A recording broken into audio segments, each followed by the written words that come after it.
ஸ்ரீ சுக்ரன் ஜோதிட ஆராய்ச்சி நிலையம், அக்கரைப்பட்டி.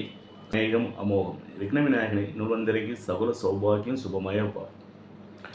இது வரைக்கும் நம்ம என்ன பார்த்தோம் அப்படின்னா, கடந்த பதிவுகளில் பார்த்தீங்கன்னா ராகு கேதுவோட பயிற்சி பலன்களை ஒவ்வொரு ராசிக்கும் அதோட கிரகங்கள் எப்படி இருந்துச்சு அப்படிங்கிறத நம்ம பார்த்துருக்கோம்.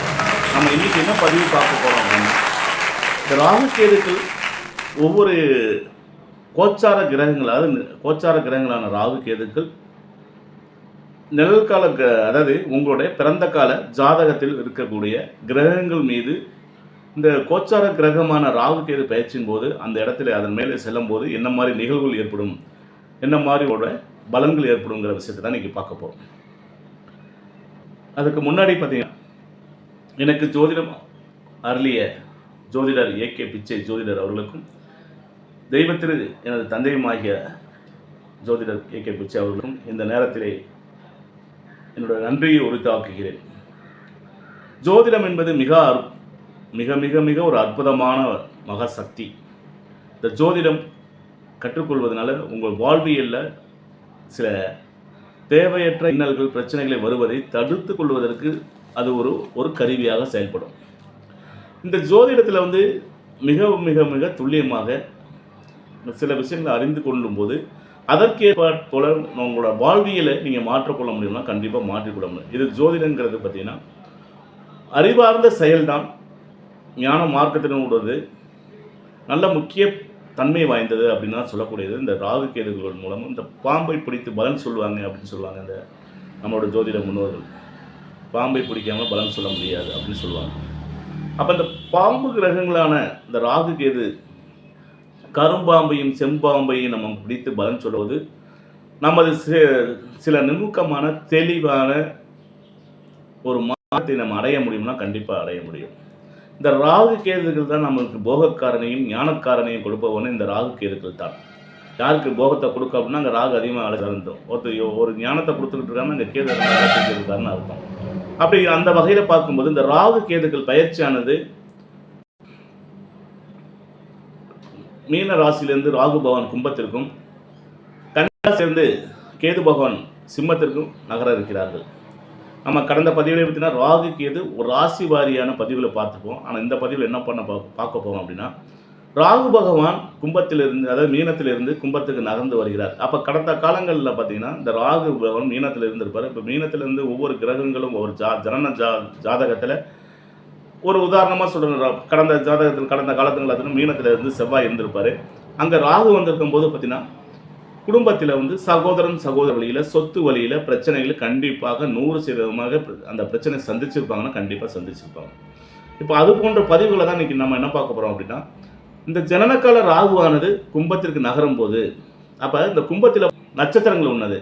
என்னென்ன நட்சத்திரம் இருக்குது அப்படின்னா, முதல் இடம் அப்படின்னா அங்கே ஃபஸ்ட்டு தொடக்கூடிய நட்சத்திரம் அப்படின்பது பார்க்கும்போது இது இந்த ராகு கேதுகள் பார்த்தீங்கன்னா ரிவர்ஸில் ஆன்டி கிளாக் வைஸில் தான் சுற்றும். அப்போ ஆன்டி கிளாக் வைஸில் வரும்போது முதல்ல புரட்டாதியை தொடும், அதுக்கப்புறம் சதையை தொடும், அதுக்கப்புறம் தான் அவிட்டத்தை வரும்.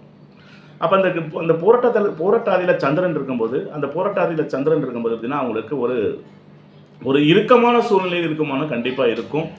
அந்த ராகு பகவான் புரட்டாதை தொடுமை கடுமையான பாதிப்பில் இந்த கும்பராசி நேரில் ஏற்படுறதுக்கு அதிக வாய்ப்புகள் உண்டு. அவங்களுக்கு இந்த காலத்தில் பயத்தை ஏற்படுத்தும், மன வலி ஏற்படுத்தும், கடுமையான உடல் வலி கொடுக்கும், மன வலி கொடுக்கும், கடுமையான பாதிப்புகள் எல்லாமே உண்டு. அந்த சந்திரன் அப்படிங்கும்போது குழந்தைகள் ஜாதகம் இருந்துச்சு அப்படின்னா சந்திரன் தொடுறாரு அப்படின்னா தாய்க்கு ஒரு உடல்நிலை பாதிப்பு, உடல் தொந்தரவுகள் ஏதாவது ஏற்படும். இந்த மாதிரி நம்ம எடுத்துக்கணும். அப்போ ஜாதகருக்கே அந்த மாதிரி இருக்குன்னா ஜாதகரோட தாயாருக்கு மன வலி, மன கஷ்டங்கள், பெரிய துன்பங்களை கொடுக்கக்கூடிய சூழல் ஏற்படும், கடுமையான சூழல்கள்லாம் ஏற்படும். அப்போ அங்கே சூரியன் இருக்காரு அப்படின்னா ராகு சூரியன் தொடும்போது அங்கே கும்பத்தில் சூரியன் இருக்காரு, உங்கள் ஜனனக்கிழமை மாசி மாதம் பிறந்திருப்பாரு, அங்கே கும்பத்தில் சூரியன் இருக்காரு அப்படின்னா அந்த சூரியன் பகவானானது பார்த்தீங்கன்னா உங்களுக்கு ராக தொடும்போது பார்த்தீங்கன்னா உங்களுக்கு தந்தைக்கு ஒரு விதமான பிரச்சனைகளும் விபத்துகளும் கண்டங்களும் ஏற்படுவதற்கான வாய்ப்புகள் இருக்குமானா கண்டிப்பாக உண்டு. அங்கே கடுமையான அந்த காலகட்டங்களில் நீங்கள் பார்த்தீங்கன்னா தந்தைக்கு ஒரு மூட்டு வலியை கொடுக்குது. ஏன்னா காலப்பூச விதிப்படி நம்ம எடுக்கணும். கும்பங்கிறது 11ஆம் இடம்னு சொல்லலையா, அந்த விதிப்படியும் பார்த்தோம்னா அந்த ராகுக்கான கிரக காரகத்துவம் என்ன, அந்த சூரியனுக்கான கிரக காரகத்துவம் என்னங்கிறதெல்லாம் பார்க்கணும். அப்போ தலைவலி சார்ந்தப்பட்ட பிரச்சனை கொடுக்கும். அந்த சூரியன் இந்த லக்னத்துக்கு பார்த்தீங்கன்னா 7ஆம் அதிபதியாக வருவார். அந்த சூரியனுக்கு அந்த கும்ப ராசிக்கு. அப்போ காலபுருஷனுக்கு 5 கூடையவனாக வருவார். அப்போ 5 வாங்கும்போது அது வந்து அந்த வீடு வந்து பார்த்திங்கன்னா வயிறு சம்மந்தப்பட்ட பகுதிகள் கொடுக்குது, உஷ்ணம் சம்மந்தப்பட்ட பிரச்சனை கொடுக்குது, இதெல்லாமே ஏற்படுத்தினா கடுமையான பாதிப்பு, எலும்பு சம்மந்தப்பட்ட பிரச்சனைகள் கொடுக்குது, உடைதல் வெட்டுதல் அப்படின்னு சொல்லுவோம் இல்லையா, அப்போ எலும்பில் விபத்தை கொடுக்குறது, இந்த மாதிரிலாம் ஏற்படுறதுன்னா வாய்ப்பு இருக்குது. ராகு கேதுன்னு சொல்லிட்டாவே என்ன கெட்ட பலன் தான் சார், நல்ல பலன் சொல்ல மாட்டீங்களான்னு கேட்டால், இந்த ராகு கேதுகளோட பலனே அப்படி தான். இது வந்து கடுமையான பாதிப்பு தரக்கூடிய கிரகம் தான். ஒரு பக்தி மார்க்கத்தையும் ஒரு ஆன்மீக மார்க்கத்தை சார்ந்து நீங்கள் பயணம் செய்யும்போது இந்த கடுமையான வலி வேதனையிலேருந்து நீங்கள் தவிர்த்து கொள்ளலாம் அப்படின்னு சொல்லலாம்.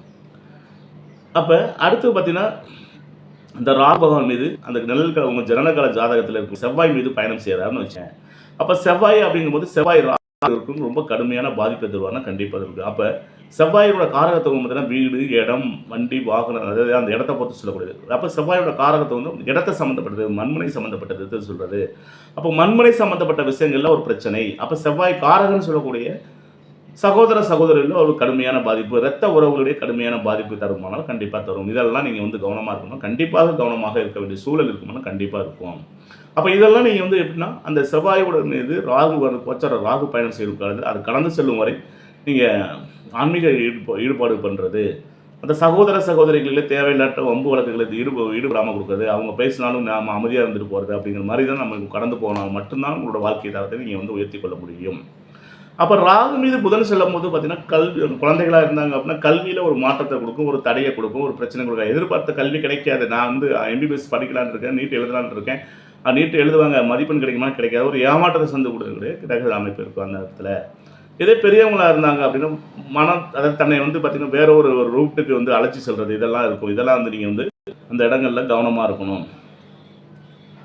அதே குழந்தையாக இருக்கும் பார்த்தீங்கன்னா ஜாதகரோட தந்தைக்கு இது புதன் ராகுவோட சேர்க்கை இருக்குது அப்படின்னா கடைசி குழந்தையாக இருந்தால் கடைசி குழந்தை சொல் பேச்சு கேட்காத சூழல்லாம் ஏற்படுறதுக்கான வாய்ப்புகள் உண்டு. இந்த மாதிரிலாம் ஒரு பாதிப்புகள் வந்து ராகு பகவான் கொடுப்பாரு. அடுத்து பார்த்தீங்கன்னா கோச்சார குரு மீது ராகு மீது பயணம் செய்தால் அப்போ உறவுகளிடையே சில பிரச்சனைகள் ஏற்படும், வம்பு வழக்கு விளக்கும். ஜீவன் அந்த குரு பகவான் சொல்லுவோம், ஜீவன காரகன்னு சொல்லக்கூடியது. ஜீவன் ஒரு உயிர் ஜீவனத்துக்கு ஒரு வலியை கொடுத்து அதை வந்து நம்ம பெரிய பொருளாதாரத்தில் ஒரு ஏமாற்றத்தை கொடுக்குற சூழல் இருக்கும்னு கண்டிப்பாக உண்டு. அதே சுக்கிரன் அப்படின்றது வந்து பேராசைக்காரன், சுக்கிரன் ராகு சேர்ந்தால் அது பேராசை ஏற்படுத்தக்கூடாது. பேராசை பெருநஷ்டம்னு சொல்லுவோம் இல்லையா, அந்த மாதிரி பேராசைக்கு உண்டு பண்ணி அந்த பேராசை வகையில் பல்வேறு துன்பங்களையும் கஷ்டங்களையும் உண்டாக்கிவிடும். அப்போ சுக்கிரன் அப்படிங்கிறது மனைவி, அதாவது கணவர் ஜாதகமாக இருந்தால் சுக்கிரன் அந்த இடத்துல இருக்கக்கூடிய விஷயங்களை ரொம்ப பாதிப்பு ஏற்படுத்தணும், கவனமாக இருக்கணும் அப்படின்னு கூட சொல்லக்கூடிய அமைப்பு உண்டு. குடும்பத்திலிருந்து பிரித்து செல்தல், குடும்பத்தில் பல்வேறு இன்னல்கள் ஏற்படுத்துறது எல்லாமே இருக்குமானா கண்டிப்பாக உண்டு. கோச்சார அதாவது கோச்சார கிரகமான ராகு மீது அந்த ஜனனகால ஜாதகத்தில் இருக்கக்கூடிய சனி பகவான் மீது அந்த கோச்சார ராகு பயணம் செய்யும்போது பார்த்திங்கன்னா சனி அப்படின்ற போது பொருளாதாரத்தை வேலையை அதாவது வேலை வாய்ப்பை பற்றி சொல்லக்கூடியது, தொழிலை பற்றி சொல்லக்கூடியது. அப்போ கோச்சார ராகு அங்கே நுழையும்போது ஏற்கனவே சொல்லி போடுவோம், சனியே போன்று ராகு உடையவன், ராகு போன்று சனி உடையவன் சொல்லியிருக்கோம்.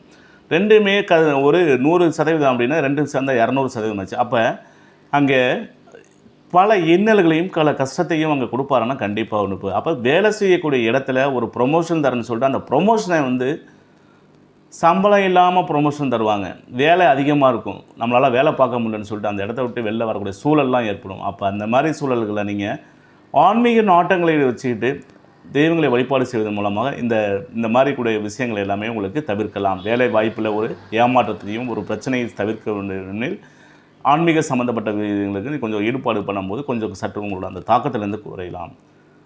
சம்பள உயர்வு கொடுப்பாங்க அப்படின்னா சம்பளம் எதிர்பார்க்க முடியாது, ஒரு பிரச்சனையோட சந்திக்கக்கூடிய சூழல் இருக்கும். இந்த மாதிரி இந்த காலகட்டத்தில் இந்த சனி ராகுவோட வேலையை செய்யும். அடுத்து ராகு மீது ராகு பயணம் சார், ராகு மீது ராகு அதுவும் அது கஷ்டம்தான் சார். இந்த ராகு மீது ராகு பயணங்கிறவும் என்ன மாதிரி கஷ்டத்தை கொடுக்கும் அப்படின்னா, ராகு அப்படின்னாவே ஏற்கனவே வெட்டுதல், உடைத்துதல், தாத்தா காரகத்துவம் இருந்துச்சுன்னா தாத்தா இருக்காங்கன்னா தாத்தாக்களோட உடல் பாதைகளும் உடல் சம்மந்தப்பட்ட விஷயங்களையும் நோய் நொடி கொடுக்குறது, விபத்தை கொடுக்குறது எல்லாமே ஏற்படுத்தும். அதனால் அதுவும் சிறப்பில்லாதுங்க. அதேமாதிரி ராகு மீது அவங்களோட ஜாதகத்தில் கேது இருக்காருன்னா கேது மீது ராகு பயணம் செய்வார் இல்லையா, அதுக்குன்னு சொல்லணும் இல்லையா. அந்த ராகு கேது மீது பயணம் கடனை உண்டாக்கி விட்டு போயிடுவார், ஞான மார்க்கத்தை உண்டு பயின்று போயிடுவார். உங்களுக்கு வந்து பார்த்திங்கன்னா இதில் ஒரு படிப்பினை வந்து இதில் படித்து ஒரு விஷயத்தை நீங்கள் கற்றுக்க முடியும்னா கற்றுருவீங்க. என்ன மாதிரி அந்த கேது மீது போகும்போது உங்களுக்கு பார்த்தீங்கன்னா கேதுங்கிற ஞானக்காரன்னு சொல்லக்கூடியவர். அப்போ கடனை கொடுப்பாரு, நோய் நொடியை கொடுப்பாரு, உறவில் ஒரு பிரச்சனையை கொடுப்பாரு, மன வலியை கொடுப்பாரு, ஒரு ஞான மார்க்கத்தையும் கொடுத்துட்டு போயிடுவார் அந்த 18 மாதத்தில். அந்த மாதிரி உடையவர்கள் தான் இந்த ராகு கேது கூட பார்க்குறாங்க. மீண்டும் அடுத்த ஒரு பதிவில் சந்திக்கும் வரை உங்களிடம் விடைபெறுவது சுக்கிரன் ஜோதிநிலை, அக்கரைப்பட்டி. என்னிடம் நேரடியாகவோ ஆன்லைனின் மூலமாக ஜோதிடம் பார்க்கலாம். ஜோதிடம் பார்ப்பதற்கு என தொலைபேசி எண்கள் 80 720 73 501 என்று தொடர்பு கொள்ளவும். இது போன்ற பதிவுகளை தொடர்ந்து பார்க்க வேண்டுமெனில் நீங்கள் என்னோட சுக்ரன் அஸ்ட்ரோ டிவியை சப்ஸ்கிரைப் செய்து கொள்ளும். மற்ற நபர்களுக்கும் பயனுள்ள வகையில் ஃபார்வேர்டு செய்யவும். நீங்கள் சப்ஸ்கிரைப் செய்வதன் மூலமாக எனக்கு ஒரு ஆர்வத்தையும் ஒரு உந்துதலையும் தரும் என்பதை இந்த இடத்துல மகிழ்ச்சியுடன் தெரிவித்துக் கொள்கிறேன். ஒருத்தருக்கு பாராட்டுகளும் கொடுக்க தான் அவரும் வளருவார், தன்னோட சுற்றி இருக்கவும் வளர்க்க முடியும். நீங்கள் என்ன எதிர்பார்க்குங்கிற விஷயத்தை அப்போ தான் உங்கள் மூலமாக எனக்கு ஒரு புத்தியோகத்தையும் ஒரு புத்துணர்ச்சி தந்து நான் உங்களுக்கு வேண்டியது இல்லாமல் உங்களுக்கு இந்த ஜோதிட பலன்களை சொல்வதற்கு எனக்கு ஒரு உந்துதல் இருக்கும், நல்லா சிறப்பாக இருக்கும் என்பதை தெரிவித்துக் கொண்டு விடைபெறுகிறேன். நன்றி, வணக்கம். மீண்டும் அடுத்த ஒரு பதிவு சந்திக்கிறேன். வாழ்க ஜோதிடம், வளர்க ஜோதிடம், வாழ்க வளமுடன்.